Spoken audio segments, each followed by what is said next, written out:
you guys. Hi, yeah. How are you doing? I'm not going to delete that. Anyways, I'm not sure why I'm going to be talking about this subject today. It's not like I, saw something or read something that would trigger this subject to come up. And I've never really talked about it because I didn't put too much, I just discounted it. Like it just didn't count in my life. But I don't know, maybe I need to talk about it because maybe one of you is going through something like this. I'm not sure, but here we go. It's about these two teachers that I've had that, I don't know, I don't know how to word it. I don't want to say that, I don't know, like they tried to hurt me. I don't know what to say. Like I think they tried to molest me or they tried to hurt me in a sexual way. And I just wanted to share it with you because I don't know if this has happened to any of you. So, and I want to share what I did, what I didn't do. So, okay. So the first time was in middle school, and it was science class. It was the science class, and I used to sit in the front row because I couldn't see the blackboard because I'm nearsighted, and so I need contacts or glasses to see distance. And I didn't. If I had glasses, I didn't wear them. So I was sitting on the front row of science class, and so the teacher is in front of the blackboard, and behind the blackboard was the lab, was another room, and that room had like a couple of windows and it had a door to the left. Say I'm the teacher and I'm facing the classroom and I'm sitting right in the front row. And after one class, I think the bell rang and everybody gets up and leaves. He asked me to stay. And he said, just stay in your seat. I need to talk to you. And I said, okay. And so I was very, very innocent. For so many years of my life, I was like mentally and emotionally not up to my age level. And that's true. Okay. So, and it's because I was so sheltered when I grew up. I was so protected and so sheltered with fear that we couldn't go over the hilltop to explore what was on the other side. Just giving you a little background there. But anyway, so get back to the classroom. And so I'm sitting there and he said, stay in your seat and I want to talk to you. I said, okay. And then when everyone left, he asked me to go to the front of the classroom. There was a door and he asked me to go lock it. And here I go digressing again because it might be hard to understand, but my sister and I were always raised to do as you're told and not to question authority figures, okay? So that's lesson number one that I always learn, all right? I always question authority figures right now, all right? And if everyone's going to the right, I'm going to go to the left because I don't trust, I don't trust authority figures. So anyways, but back then, I went and I closed the door, locked it. There was a lock, and I locked the door. And then he said, there's an experiment that I'd like you to be a part of. He says, can you come with me back into the lab? And so I'm following him. I remember exactly what he looks like too.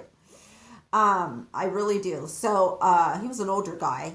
And anyways, so we went back to the lab. And then as I entered the lab, he turned around and closed the door that goes into the lab.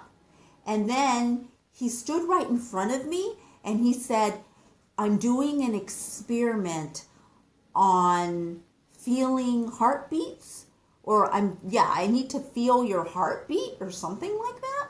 And I was like this is me. This is how I was. Okay. So I don't know what he was going to do. So what he did is he stood, he got his body and he stood and pressed it right against my body, okay, and put his hands on my back and kind of pulled me forward. And I'm like this, like my hands are straight down, and I'm just like, I was scared. I remember I was scared. And I remember thinking that when he first asked me to go lock the door from the classroom, I remember thinking something's not right, the little thought. But the thought in my head was little. That's the difference though, okay? So maybe that's why I'm talking about this, because I want these thoughts in your head to be big, to be like flashing lights, right? So when he told me to lock the door to the classroom, there was a tiny little thought in my head that said something like, ooh, like something doesn't feel right, but I'm doing what he said. So here we are, and he's standing really close to me, and he put his hands behind my back and pulled me really close, and I'm standing stiff as a board with my hands and arms straight down, just like this, and he just held me there for a minute, and then he let go. And then he said, okay. And I said, okay. And he said, you can go, get your things and go. And I went and I unlocked the door to the lab. I had left my bag and my purse on my desk. And I went and got my stuff and went to the front of the classroom and unlocked the door and walked out. And I think maybe it was like lunchtime, like it was the class right before lunch or something, because I don't remember going to another class. But I do remember that my school used to sell this spaghetti with this thick cheese on top, and I used to love eating it. And also they used to sell these malts, and my mom used to tell me that I couldn't have both of them in one day, but I could have only one of them. And I remember that day, after that happened, I was kind of like mopey, and I was just kind of like, in a daze. That's what I was. I was kind of in a daze, and I was mopey, and I went and I got the spaghetti, which was my favorite to eat, and then I went and got the chocolate malt, and then I went outside, and I just remembered feeling kind of, well, I know what I was feeling now. What I was feeling was violated, but I couldn't verbalize that then. I didn't know what I was feeling. I was just feeling like in a daze. And you know what? And then that just disappeared. And, I never told anybody about it. Nothing ever happened again. It just disappeared. And it was just, I don't know. It wasn't just part of my, it didn't live in my memory or anything. That was the first time. And then the second time, there's some dogs walking by, sorry. And so then the second time was in college. And I was in college in this class, and yes, I remember. I don't know what subject it was, but I do remember that I was in the front row again, and I remember the instructor asking me to stay back again. And I remember he said he wanted to talk to me, and I stayed back. And you know what he said? He said to me, you know Anna and Sabrina, like the two other, girls that were sitting next to me, they're going to get an A. And he said, you're not getting an A. He says, you're going to get a C. But if you want to get an A, and he handed me a piece of paper, and he goes, come to this corner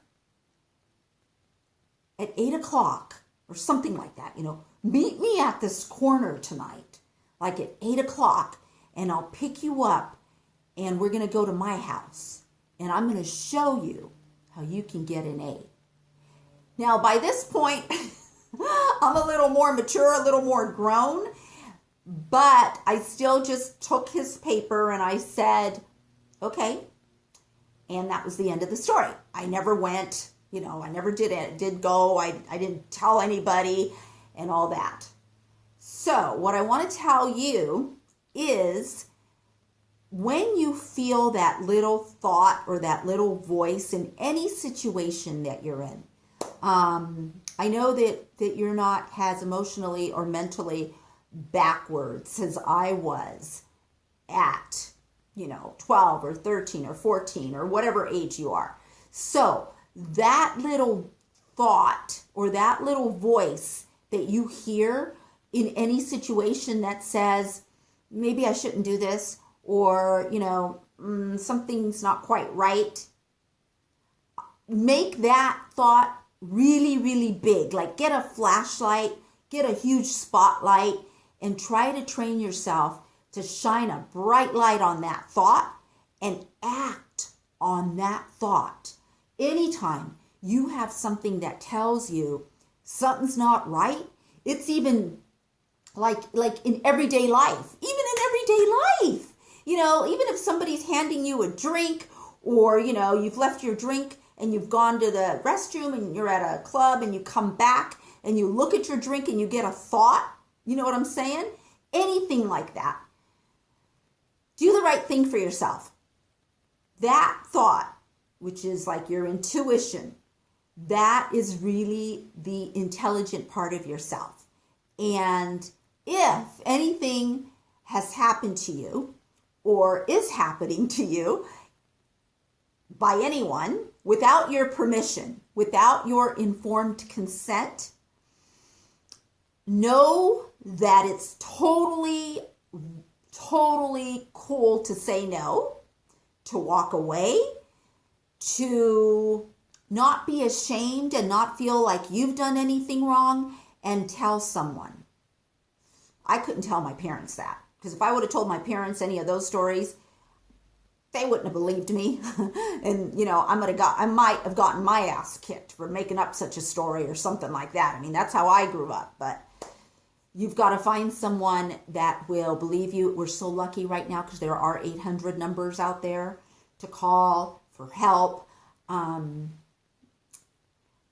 have no idea why I had to share that with you, but I just hope that if anyone is doing anything inappropriately to you, you could be a grown adult, you could be 50, 60, 70 years old. It doesn't matter. It could be your parents or your husband or your children. It could be anyone. All right? Give yourself number one priority. Make yourself the smartest person to ask, what do I do now? You can always say, what would a smart person do now? Ooh, I'm the smart person. I know the answer. And just act on it. All right. That's my video for today. And if I was of any help to anyone out there, let me know. Okay. Bye.